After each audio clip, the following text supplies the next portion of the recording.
Hello, Solo of the Month, and welcome to our February group practice. This practice session will cover Taffanel's Andante Pastoral and Scherzettino, and we'll start off with a little bit of warming up and focusing on multiple tonguing. Now, I'm doing this multiple tongue exercise because I find the piece to be a little bit more enjoyable when I do use double tonguing. Although I just played through it about 20 minutes ago at the suggested tempo single tonguing, and so if you aren't a double tonguer, know that you don't need to be to get enjoyment out of this piece. I just wanted to see if it could be single tongued, and it seems like it can be. Still, I think it'd be a lot easier if we maybe do some double tonguing in it. So out of curiosity, how many of you out there have never double tongued before or never felt like you actually double tongued? Okay, so it looks like some veteran double tonguers. How many of you are like super duper top of the world confident you're double tonguing? And then how many of you are like, I can double tongue, it's passable, right? I can get through. Yeah, awesome. So the warm up that I have is in two parts. The first part is simply to find balance in our tongue. So when we start to multiple tongue, we tend to have an uneven tonguing pattern because one of the syllables is going to be more developed than the other. So chances are you started saying two, two, two, two, two in fifth grade or beginner band or whenever it might have been, and you may have never used another part of your tongue. So before we start doing this on the flute, let's just all of us say, and I like to think very like forward, the tongue very forward in the mouth, like the French sounds, two, two, two, two, two. Just do that with air. And then my coup, when I was a young player, I was like a ka, and I came like all the way back, and my tongue was going forward and backward like that, and my throat was closing up. Now I think forward for the two, and then kind of like up for the coup, more of a forward shape there. Coup, coup, coup, coup, coup. Try just saying that. And over a period of time, you're going to find maybe some changes in your tongue because the tongue is a muscle and it's going to start to change in the development. So something that might work for you today might not work as well in a month, or something that doesn't quite work for you today might work really great in a month. Your tongue is going to change as you exercise it. Just another little concept with my double tonguing, I like to think of spreading my tongue kind of wide and almost locking it in space, and then the back part stays low. So it's only going to be the front part that I'm really hoping is going to move. So I think down and wide, and then the front little tip moves. So two, two, two, two, two. The opening part of this exercise is inspired by the Gardner family. I think it was Gary Gardner who started this, but I actually was inspired by a Sankyo artist at an NFA to practice it a little bit more, which is when I started doing this exercise, and I wrote it down, and then I saw that somebody else had also already written down generations before me. That's the neat thing about music and education is not all the ideas have to be your own because we keep learning from each other and adapting it to ourselves. So measure by measure, it's written out, but the first measure is just taking the 4/4, 1 and 2 and 3 and 4 on 2. And again, try to find it very forward. As you practice this, let's think very legato. So let's take that first measure.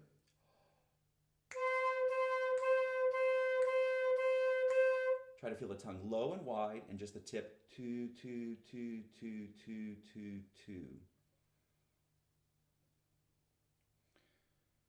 The second measure is that exact same rhythm, just eighth notes, but we're going to think the second syllable in our mouth, maybe a coup shape. Also keeping the rhythm simple. The goal is for you to be able to play the two and not be able to tell which one you're doing. So when I have a student who is becoming more and more advanced in their double tonguing, I will say, are you double tonguing or single tonguing right now? Because if they're doing it well, I won't know. And that's the great thing because your audience won't know either. Measure 3 is the first way that we alternate. 2, ku, 2, ku, 2, ku, 2. Again, these are eighth notes. And when you first start doing it, it might be right? It might feel unbalanced when you're starting to get used to it. Just think of the airstream as being continuous. Number one tip in multiple tonguing is continuous, constant airstream.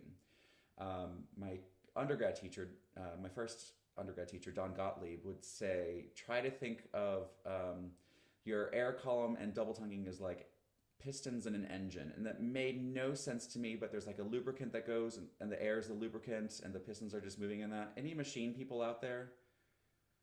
I just need to drop that reference then because like I have never opened an engine. He was a tool person. It would make And then measure perfect sense four. to a mechanical person, right? It Someone makes who's never perfect carved sense to a hardwood. mechanical. And then the second, a measure 4 is just doing the opposite, which we won't actually really apply. Ku tu ku tu ku tu ku. So those first 4 measures are just to try to make it sound completely the same and not have any idea what it is that you're doing. That the audience will know what you're doing. You're going to know what you're doing. Measure 5, we start to go faster. So you can do all this with metronome on, which is similar to the way that we will actually double tongue, or that is the way that it will be most commonly used. Tu ku tu ku tu, tu ku tu ku tu. Just taking a small chunk, 1 beat plus a note, to get the tongue used to it. Measure 6, again, this isn't something that will actually apply. It's just meant to help balance out the tone and the tongue and the airstream. And I think kitty, kitty, cat, kitty, kitty, cat when I'm doing that one. Again, airstream continuous. And then 7 and 8 are just expanding that to help build endurance of the tongue itself.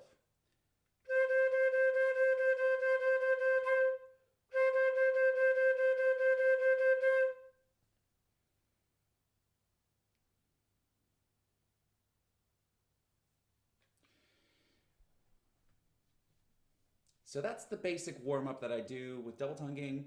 When I was a young pup of flute player, my goal was to be the fastest double tonguer on earth, and I would practice this every day, going up the entire range of the flute to make sure that I could double tongue my low C and that I could double tongue my high C, but that I could also do it very, very fast and without building tension.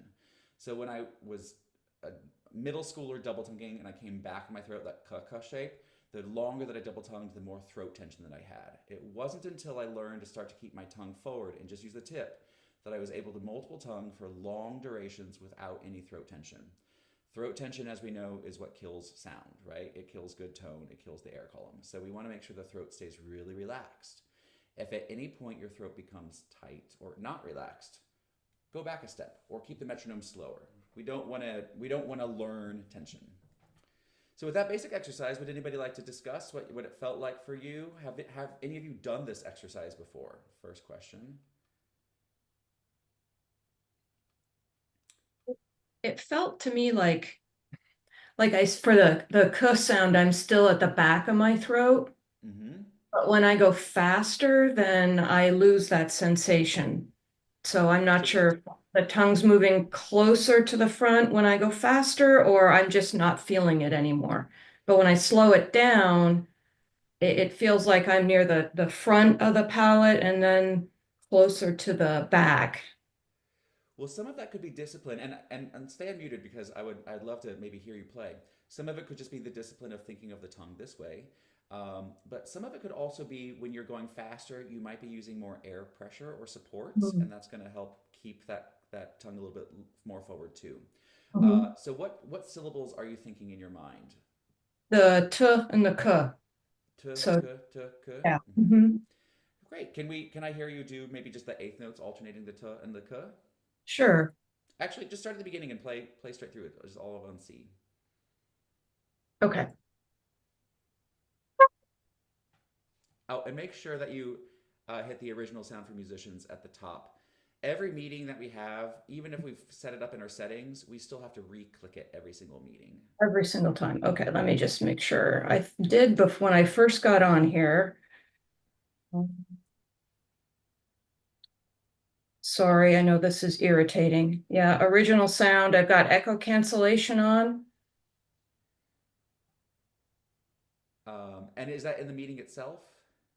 And then in the meeting window itself in the top, there should be a I'm interval. sorry. You have to toggle it Yeah, on. so once the Got settings are set, that should continue from meeting to meeting. It's just Yeah. each time you open a new meeting, you have to click it again. Thank you for the patience. I get it. I just did that. I know we went through this last time too, so okay.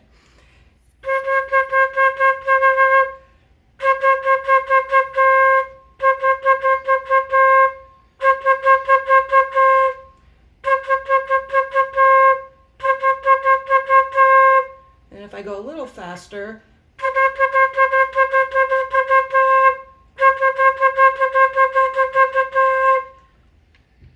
I start to lose the um, smoothness if I go faster.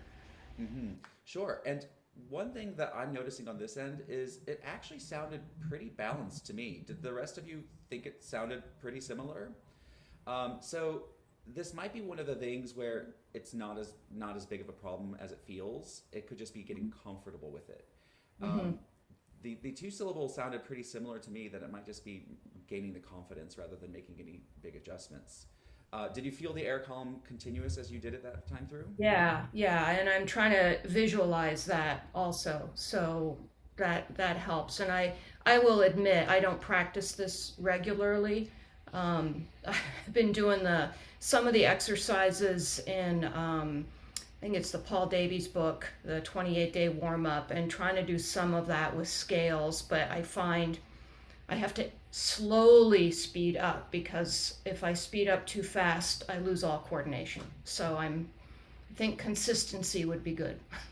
Sure. Yeah. I give this little warm up a couple of days, and then Yeah. we can check back in. Just make a post in the group, and we can discuss further. The rest of the listeners out there, I know there's a lot of experienced players and a handful of teachers as well. Would you like to add anything to Michelle's demonstration? Since I'm at a loss for words, I think it sounded pretty good. Sounded good. I think the one thing I would add to the double tonguing smoothness conversation is, the back sound is never going to be exactly like the front sound, when you're going for the strongest articulation. But you don't have to use the full range of the strength you can get out of your T. You can back that off a little bit for the sake of blending them because you want the illusion of them sounding the same. So you can, make them sound more similar by just backing off on the strength you're putting on the front articulation. And that'll smooth That out the whole series. That's a Thanks. great point, Sean. So instead of worrying about always just strengthening the coup, you can back off on your powerful two a little bit to help it find balance that way. Yeah. Wonderful. And then Michelle, you talked about how like sometimes when you're doing it to patterns, it feels less confident. And it's not on the sheet. I don't have any scale patterns on the sheet. But before you go on to the next steps in here, I do recommend applying it to things. And the for me, the easiest place to apply would be like Taffanel Gobert #1 or 5-note scale patterns. So I would start slur to feel the column of air, and then double tongue. Because in addition to just gaining the muscle confidence of the tongue itself, we do need to start to apply it to movement of fingers and aligning the movement of the tongue with the movement of the fingers. So basic scale patterns, things where you don't have to think a lot, are the best places to do that. If you're trying to learn double tonguing on a piece of music where you haven't learned the notes and rhythms yet, you're asking your mind to do a lot of computing. So separate them as much as possible. Practice with a purpose and away from the music. So that way, if your goal is to find evenness in your double tonguing, then do simple patterns like this, the warm-up sheet that we have here. If it's to align the tongue with the fingers, then apply it to scale patterns or something like that that you already know quite well. And another thing along the lines of balancing is, I hope this isn't like a bad thing to admit as a teacher, but when if I'm playing scales with students who are still playing their scales relatively slow, if I'm playing along with them, I'll do their entire scale warm up with them just doing coup or doing that second syllable. So in my students' lessons, if I play scales with them, I'm always just like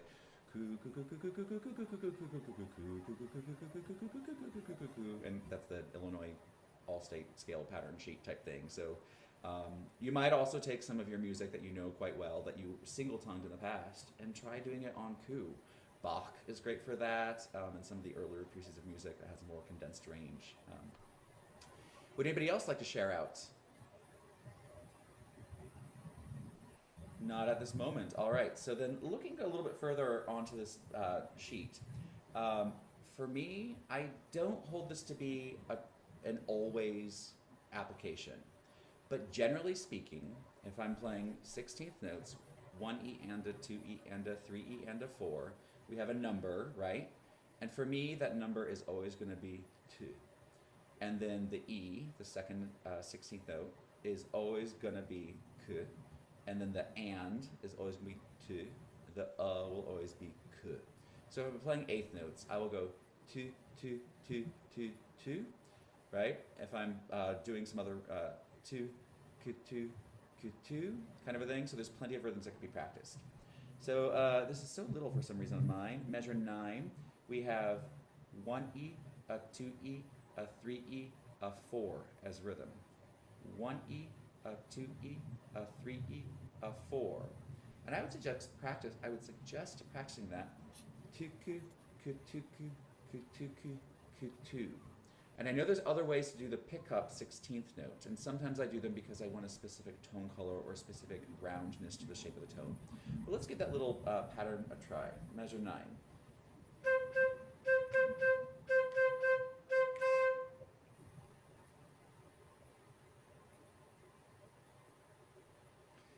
Measure 10 is the exact same rhythm, just showing an eighth note in there.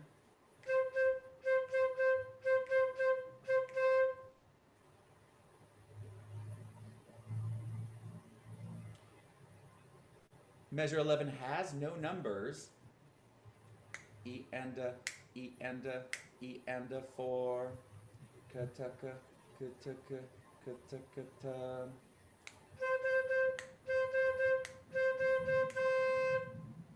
And that one's one that we'll be able to apply quite a lot to this Taffanel. Measure 12 is also some rhythms that we'll see later. E and a 2, E and a 4, Q 2, Q 2, Q 2, Q 2.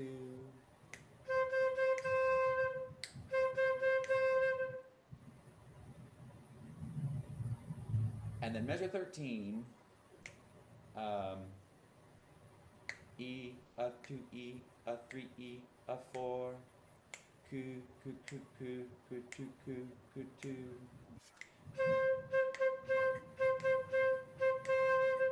So having the 2 Ks at the start is going to feel really unusual. Q, Q, 2, Q, Q, 2, Q, Q, 2.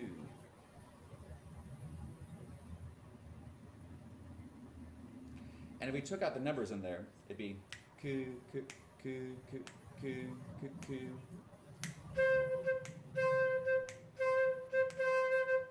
Which could also be useful. So if I do this again, I'll add a 14th measure that has just that. How does that feel to try to keep the syllable continuous or consonant with wherever it lies in the beat or in the measure? Have any of you tried to do that before, or do you just kind of let double tonguing fall where it falls? And for me, I started doing this because when I was performing a lot, I played a lot of really, really modern, weird, intense, rhythmically intense music. And so keeping my syllable aligned with the beat, or where it was in the beat, helped me also count those really intense rhythms.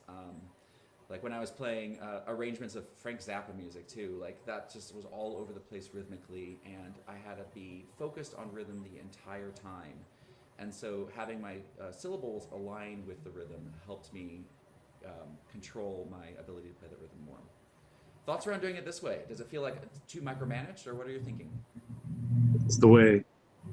I mean, if you try and start with the T sound on the on the E, then it works fine at slower tempos. But as you get into faster tempos doing these rhythms, you'll just trip over yourself. So getting used to this, even at a slower tempo, is just the right way to build that habit, in my opinion. This is the way. Is that what you said at the beginning? It reminds me of is it Star Wars? Probably Star Wars, yeah. Any other thoughts about that? Does it feel super weird? Would anybody like to play it or talk about things they do instead? When I started practicing this, Matthew, at a slow speed, I found myself doing that too, and thought back to years and years ago to my undergrad. I had the Trevor Y articulation book, and he works it up the same way. So I had when you put that forward, that made perfect sense, because that was how I originally had learned it too, and it's all coming back to me. Excellent. I love to hear that. So if there's no other direct thoughts on that, let's go ahead and open the music to the beginning of the Scherzettino. Whether you are working on Scherzettino in its completion or not, remember February of this month can be or is a continuation of the Andante Pastoral. So January and February are the entire piece. The goals in February are written out for the Scherzettino, but if you're not wanting to worry about the Scherzettino and just keep working on the Andante Pastoral, no problem, it's cool. Keep posting the Andante Pastoral progress. But go ahead and open up to the Scherzettino with us so that way we can just try this a little bit together. So if we look at the first measure, 1 and E and a 1. 1 and E and a 1. What would be the syllables that we might use there?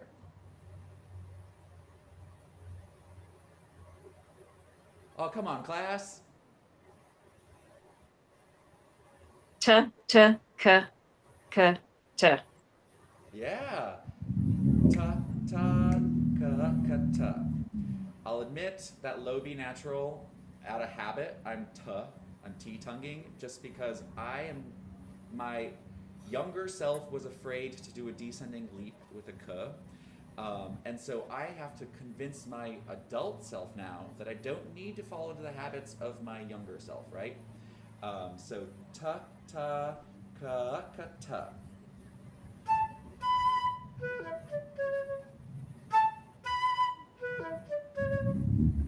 Give that a try. And if you decide to ta the low B, I'm not going to know, hopefully. You're going to do whichever articulation so balanced and seamlessly that the audience will never know. But try it on for a size.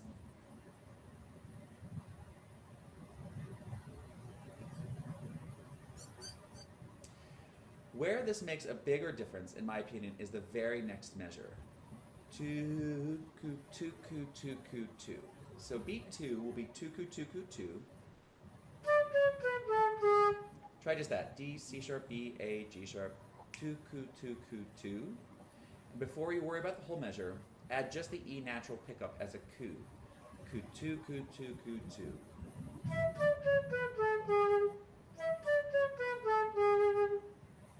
And when you feel comfortable with the E as a pickup, ku, tu, ku, tu, ku, tu, then complete the measure.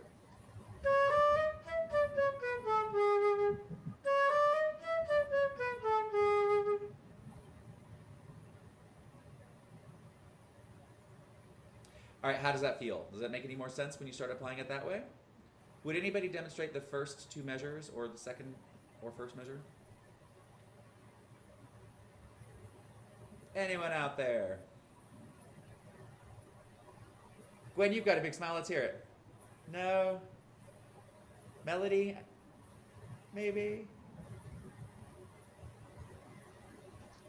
I will, but it's bugging me that my picture's backwards and I can't flip it. Oh, you know, I never have ever paid attention to which way it looks like my flute is going. I don't know how to fix it. I'll figure that out later. I did put it to original sound. I'll try 2 notes and see if you can hear me. Can you hear that? Okay.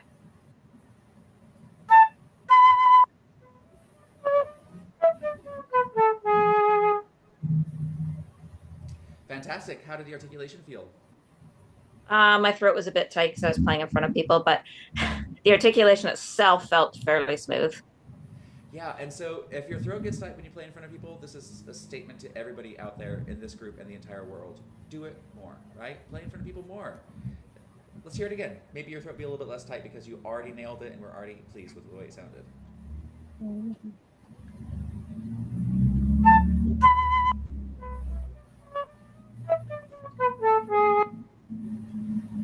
Yeah, very good. So Melody, did it feel any more open in the throat that time or less tense?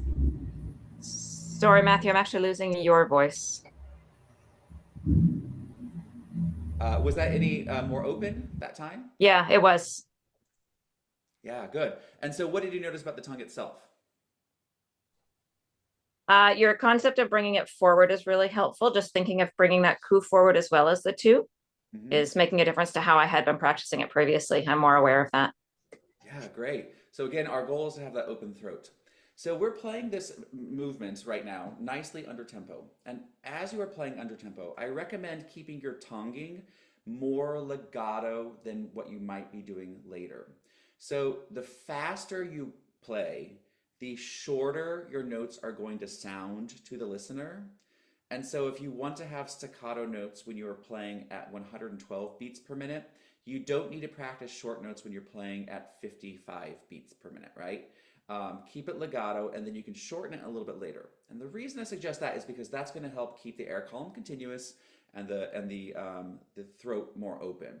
If we start to get too short, then sometimes when we begin to play fast, if we take a slow tempo,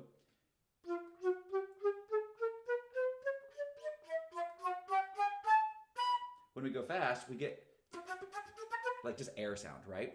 So I recommend, and where I'm playing right now is measure 26, that chromatic bit.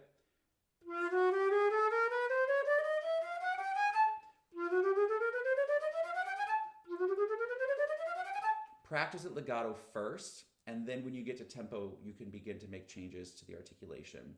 If your tempo is never going to be 112, don't worry about it. You can, once you reach your top tempo, then you can decide to make those artistic changes to make the tonguing a little shorter or more separated. But when practicing, I think a general rule is to keep it a little bit more legato. So let's just jump to that measure, those two measures for a second. Measure 26 and 27, which is a chromatic scale from low E sharp, fingered like an F, up to the A. So before we worry about playing that with double tonguing, let's do it slurred.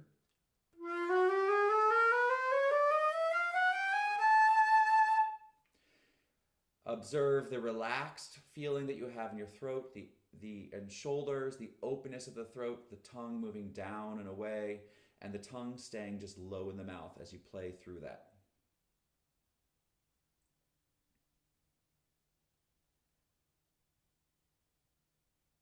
Let's, for fun, try those two measures on all coup.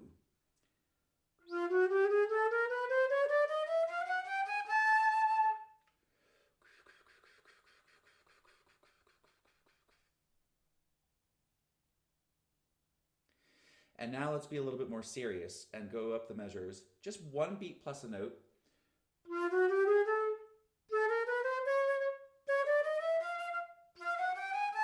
Overlapping, so E sharp, F double sharp, G sharp, A, then repeat the A sharp, B sharp, C sharp, etc. And using the two coup, two coup, two, two coup, two coup, two, two coup, two coup, two, two coup, two coup, two, two coup, two coup, two, two coup, two coup, two, two coup, two coup, two, and then maybe moving into a whole measure at a time, and then trying the entire run.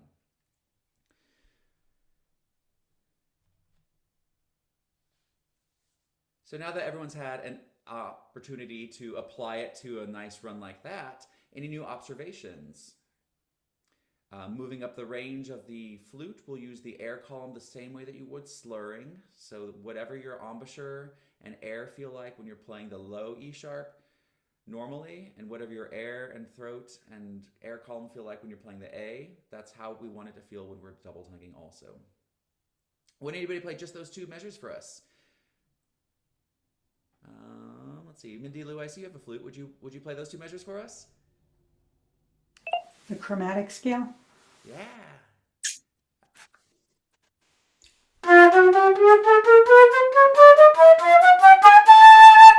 Or do you want me to do the dakata?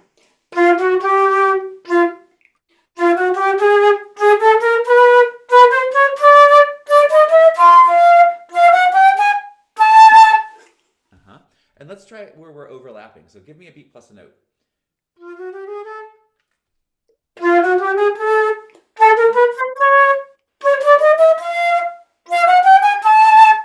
And now the whole two measures.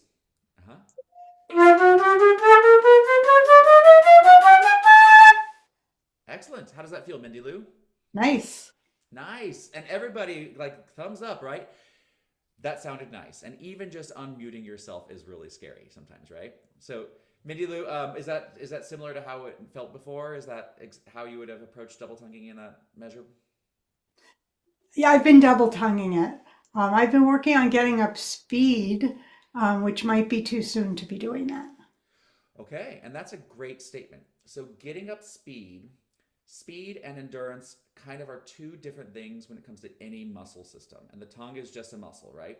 So as you're working on speed, my suggestion would be take a step back from endurance. And so instead of trying to do 2 measures faster, do the beat plus a note faster. Right? Until you get used to that. And then when you've gotten the speed, then do the 2 beats at a time. And then when the endurance for 2 beats at a time works, try 3 beats at a time, 4 beats at a time. So another like exercise that we could have kind of on that sheet, it has 1E and a 2, 3E and a 4. There could be steps between that and the 1E and a 2E and a 3E and a 4. But that kind of exercise is going to be where you get your speed. You know, like just doing little chunks faster and faster. Part of that is going to be the muscle learning to more rapidly move. And part of it is going to be you're going to become more confident that you can do it faster, right? So let's try it. Let's just take just the first beat.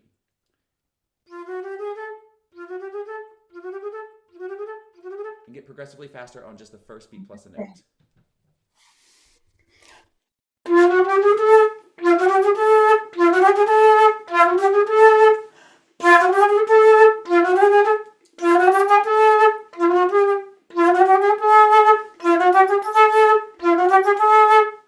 I don't feel like I can get faster. Okay.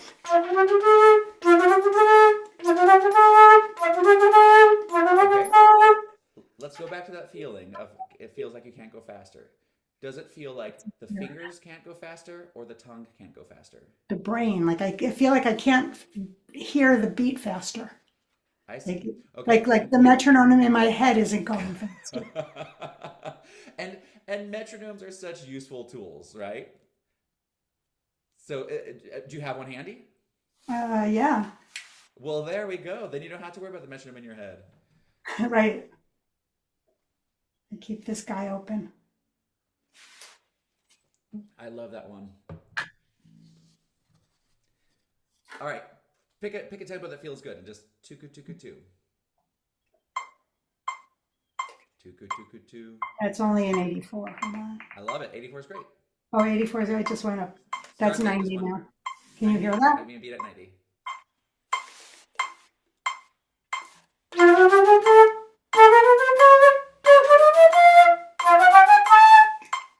Good. And then try the whole run at 90.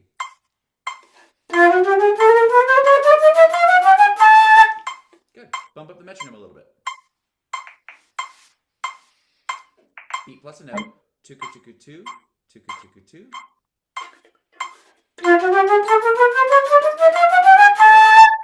That was excellent, but let's stick with the process. 1 beat plus note. Tuku tuku tu.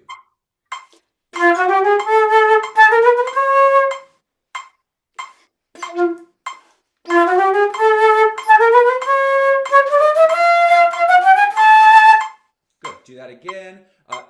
The space between the next beat, and your breathing felt like it was a little panicked. If you don't need air, you don't have to take it, or feel free.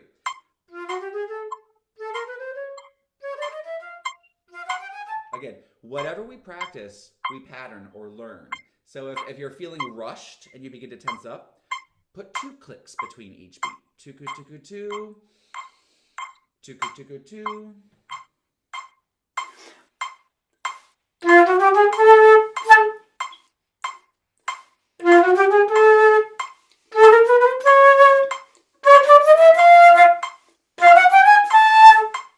Already felt better, okay? Now take a little bit of space out.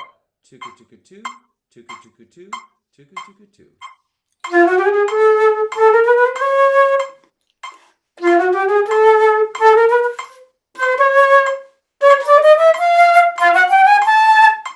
Good. And we're not going to stream it together just yet, but I do want to try going faster because, again, endurance and speed are separate. So let's move the metronome up, but stick with a beat plus a note and keep as many clicks between them as you want.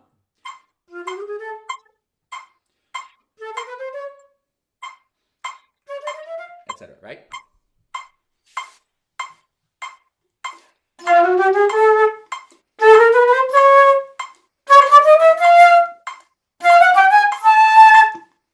How's it feeling? Good. Good. All right, let's speed the metronome up. Okay, we're at 100. 100. Sounds like a good number right now. Sure.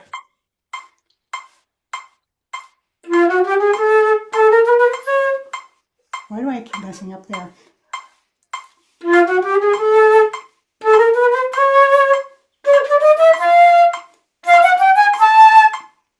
Let's do that again and see if you can, each time you take a breath, take a little bit more of an open inhale itself. So it's admirable that you're trying to keep your embouchure close to your playing position, but I think that a little bit more release in the tongue needs to happen when you do take that space.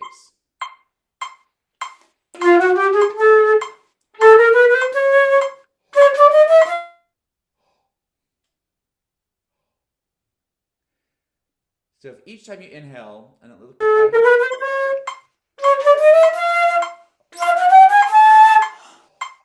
yeah, okay. So everyone, bring your hand near like where your tongue connects in your throat.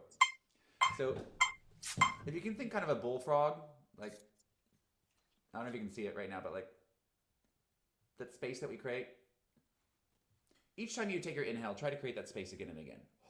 We want to keep as much space in this part of our mouth and throat as possible. And when we're getting tense or when we're using the tongue, which is a muscle and it tightens up like any other muscle, sometimes that can continue to lift and lift and lift. So when we have opportunities to open it back up, take them. And the breath is the most obvious and consistent part of our chances to reopen that part of the tongue. All right, Mindy Lou, I do want to hear it. Let's try it 106. Really? Yeah, really? Okay. There I am.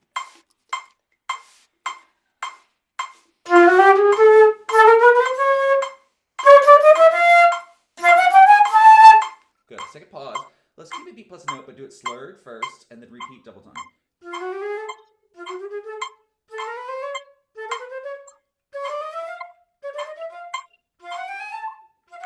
Make sense?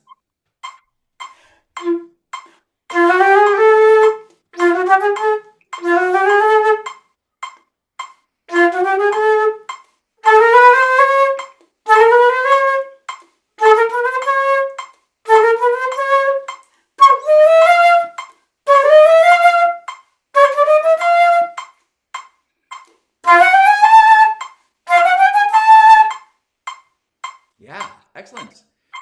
So the reason I asked you to do that is because I could hear between the F double sharp and G sharp, and then again between the A sharp and B natural, you are hesitating just a little bit. And if you hesitate, then we tense up a little bit. So when you slurred it, the hesitation was still there, but then you got a little bit more confident each time you did it. And that confidence that you build is going to affect your overall system. If there's any part that we don't feel confident about, then our body begins to just go into its natural state of holding back. All right, and then let's have fun, okay? Can we put a big laughter face on? Move it up to 112, and let's just see what happens. Okay, now what am I doing? Let's stick with that same thing. Slur it first. Slur and then tongue. Slur, and then you can slur 2 or 3 times until you're like not even thinking about the fingers as much.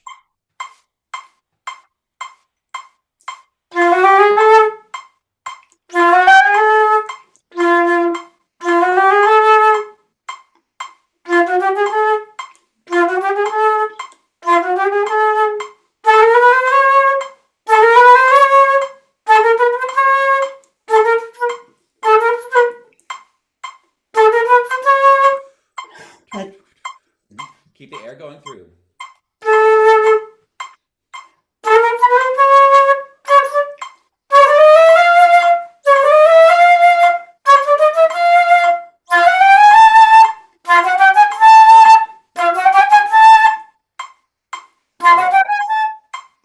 Can we just take a moment to acknowledge that whether or not we ever get the entire movement up to 112 beats per minute, which is what at least my copy says is the suggested tempo, you just played that at 112 beats per minute, right?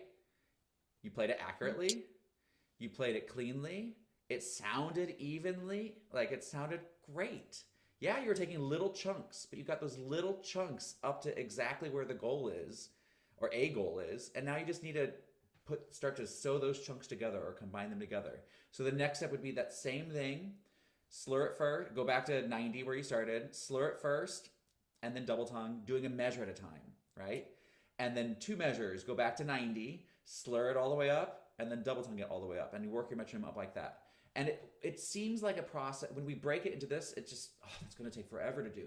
But I guarantee my students this week after week after week after month after year, it will actually save you time just to break it down that way. Because you're not just teaching yourself a piece of music, you're teaching yourself all of these complex skills of tongue movement, of finger coordination, of keeping the throat open, of respiration, and also the feeling of being relaxed and at ease and confident.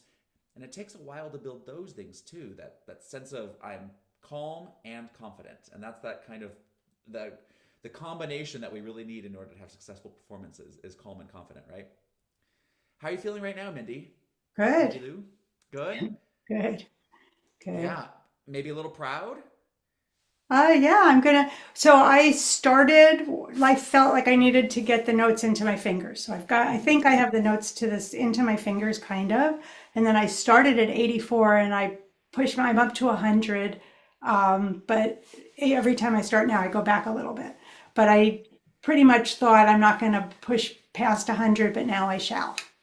Now you know you can if you want to, right? I'll work on And it. so I am not one of those people who thinks it has to be at 112 beats per minute or it has to be this printed tempo. But it's so nice knowing that you can do it. And I think it's impressive that you just did that little chunk here with us today too. So bravo and thank you. Thank you. From what you've heard, the rest of the group, the gallery out there, any other thoughts about what you just observed in Mindy Lou's playing, or how thoughts or comments or feelings or what it felt like to you, or what you're excited to do now based on that? Mindy Lou, I felt like I saw your confidence changing from one speed to the next. You just seemed calmer, your shoulders were coming down, and you just seemed more in it, which was really neat to watch. Thank you. Yeah, I actually watched some people perform the thing, and I'm like, how can they even play like that? It's incredible. And that whole concept of just relaxing is so important. Like, but I don't know. How do you guys do this?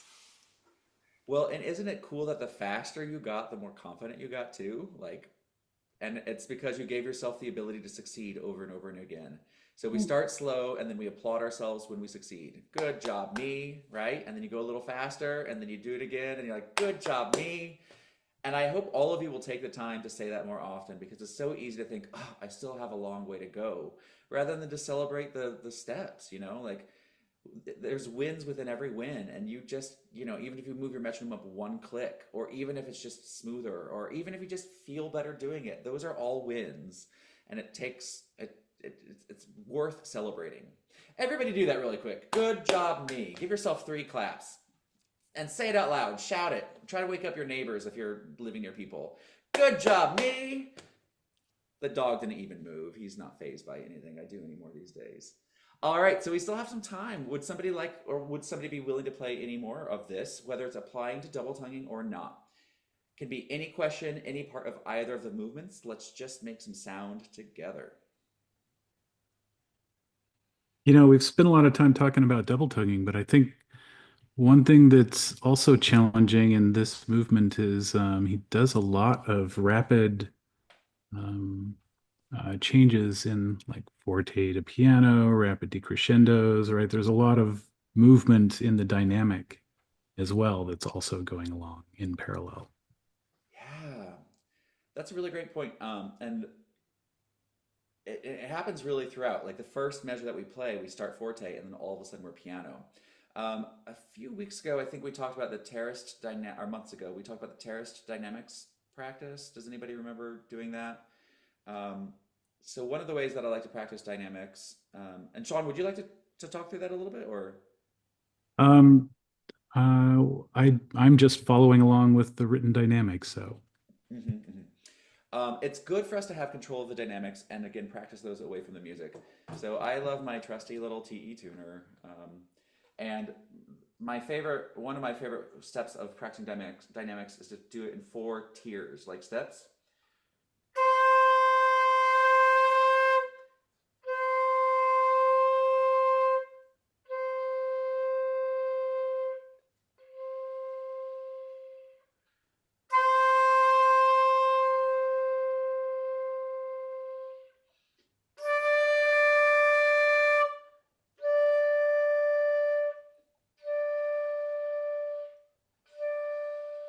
Oh, I forgot to hit the original sound. Hopefully it didn't come No, I through. hear where you're coming through. Because for me, well, for everybody, dynamics and intonation are tricky on the flute. Dynamics on the flute in general are tricky, and then intonation makes it extra hard. So if we take that first measure and we're playing the first two notes loudly, our tendency is going to be quite sharp on them. So we really need to have that lower air set. And then the third note, that low B, coming in piano, we're going to have to raise the pitch in order to play piano. But more fun place to look at this are in the more lyrical sections, like measure 38 area, the poco meno mosso. Poco meno mosso. Mm-hmm.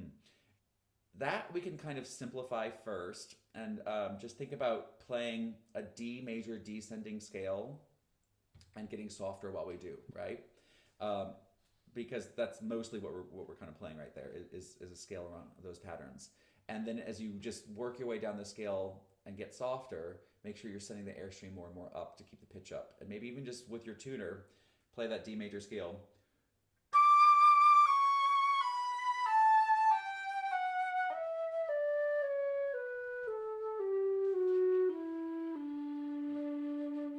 And trying to arrive at that low D 15 cents flat like I was. But, just make it be a work in progress where you do it a few times over and over again. So Sean, with the sudden changes in dynamics and stuff like that, was there a section that you were observing that to be most noticeable? It's just it's a detail that we need to pay attention to with this one, because it's easy to get distracted by all the 16th notes running by when there's a phrase and a shape that we have to try and maintain too. And it's much easier at 80. I think this whole movement sounds much more musical at 80 than it does at the suggested tempo anyway. But I'm trying to maintain that as I, play it up to speed, so to speak. Yeah, But there's a couple spots that give me trouble, and it's because he keeps ending phrases on a C sharp, and I keep playing him sharp. It's tricky. There's like one, I don't have measure markings in this version, but I'll just play it. Let me turn on audio. It's one of the early phrases.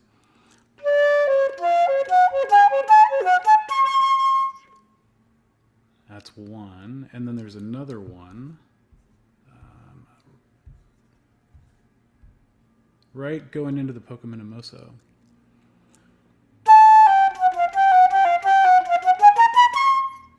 Where we're forte, end a phrase on a C sharp. That's fun. And then a little break, and we're back into the nice lyrical D.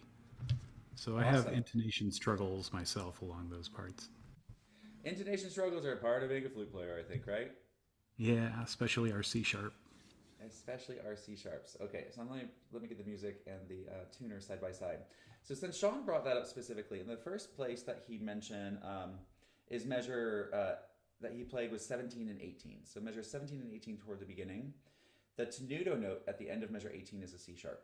And so if that is giving anybody else any issues, the way that one might practice that would be to start on that note, centered where you want, and then work backwards to that goal.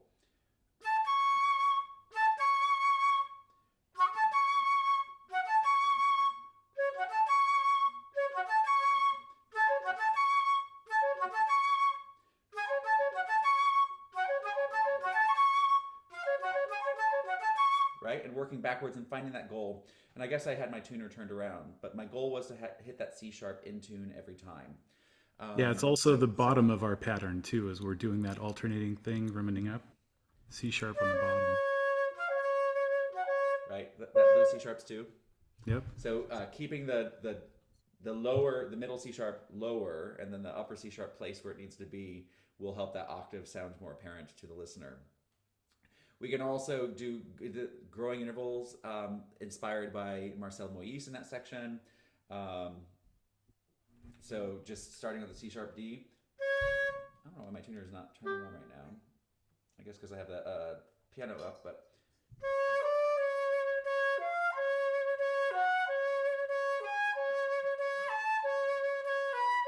There's no B in there, I know.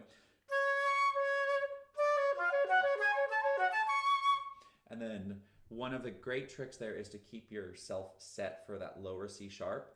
The upper C sharp will sound without doing much adjustment to your mouth. So once you find the lower C sharp where you want it to be, don't move.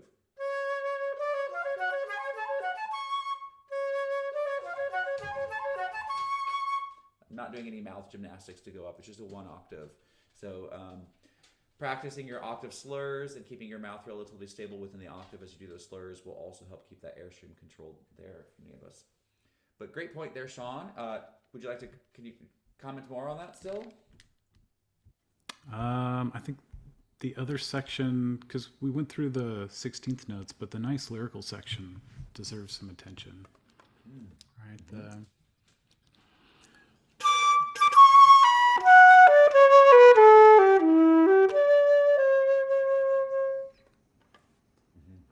Excellent. And any problem areas there with that you noticed right away, Sean? It's just a mental shift.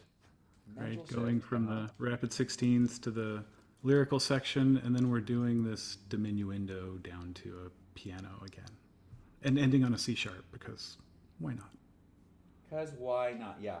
And one of the things that we'll have to be aware of there is to make sure that we don't dip down for the low E.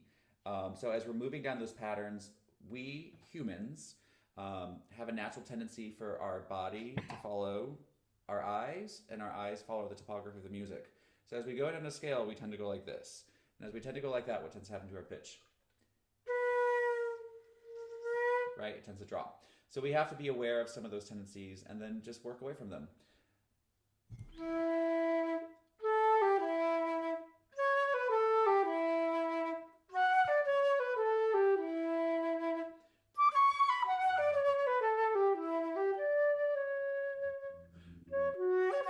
And then we've got C sharps galore there too. So intonation is tricky in that section.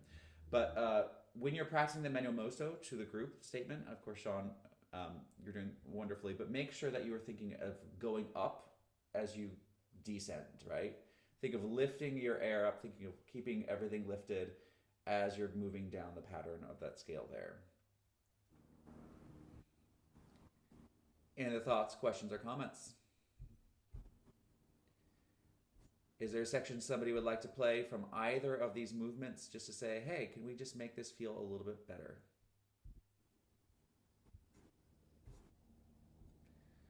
Such a quiet group today. There's still, if you think of something, do shout out. But while we have a handful of people here, I want to also just kind of tease next month a little bit. I know I promised that we would be having a little bit of a tease. Next month, we will be doing a piece by Gary Shocker. And what do you mean we're doing a piece by Gary Shocker? This group plays music in public domain. Living composers, what? Gary Shocker is one of the most impressive teacher, performer, composers on the flute there is. And he is giving Solo of the Month a movement from his new suite. This suite is not yet published. Solo Suite 2. You may have played Solo Suite 1 at some point. Solo Suite 2 is a yet-to-be-published piece of music. We will be premiering it, which is pretty cool. So we will be the first people to have access to the second movement, easing up of Solo Suite 2. It's a little bit more gentle and lyrical and rhythmic, as Gary likes to play.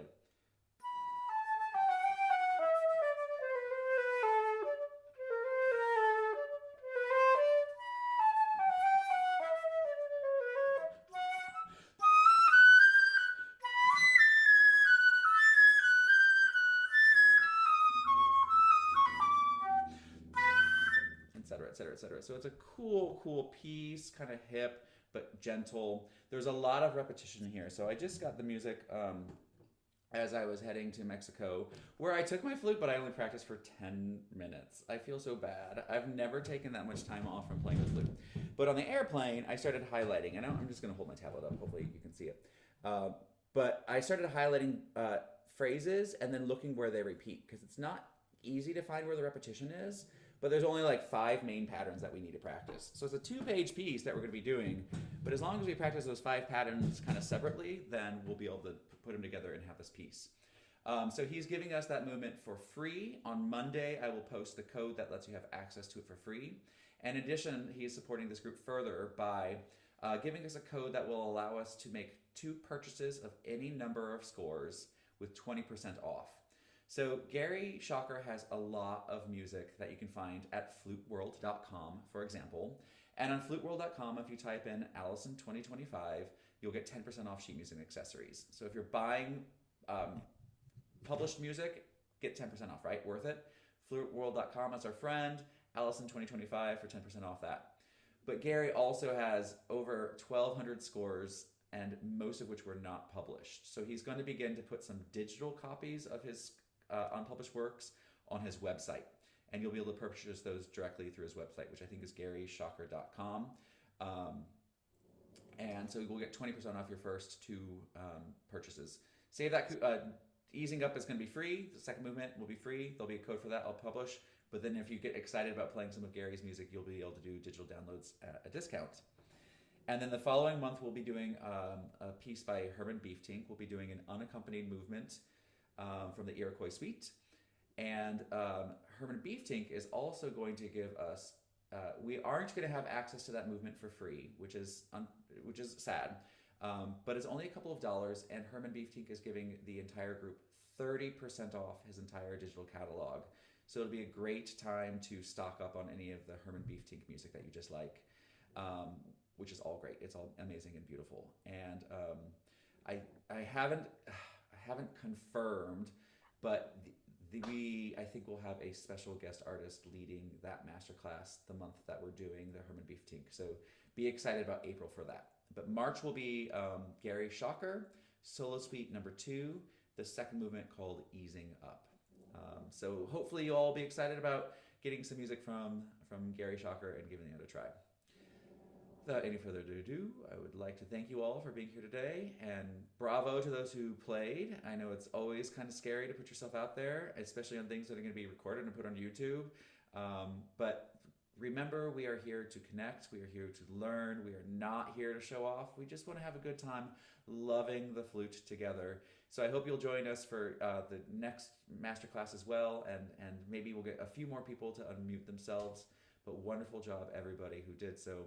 And of course, anytime that you have a question, just post a video of you playing and put it on Solo of the Month. You don't have to post complete sections. If our goal is measures 1 through 59, and you don't feel comfortable posting 1 through 59, you can say, hey, I'm having trouble with measures 58 and 59. Here's me playing measure 58 and 59. Does anybody have any feedback? And I guarantee you'll get a lot of people giving you a lot of love and encouragement and support, and maybe a few useful tips too. So keep those goals in mind, but remember, the purpose of the group is not to show complete polished things always. It's to learn something new about this instrument that we love so much. You all have a great rest of your weekend, and I'll look forward to hearing more of your posts.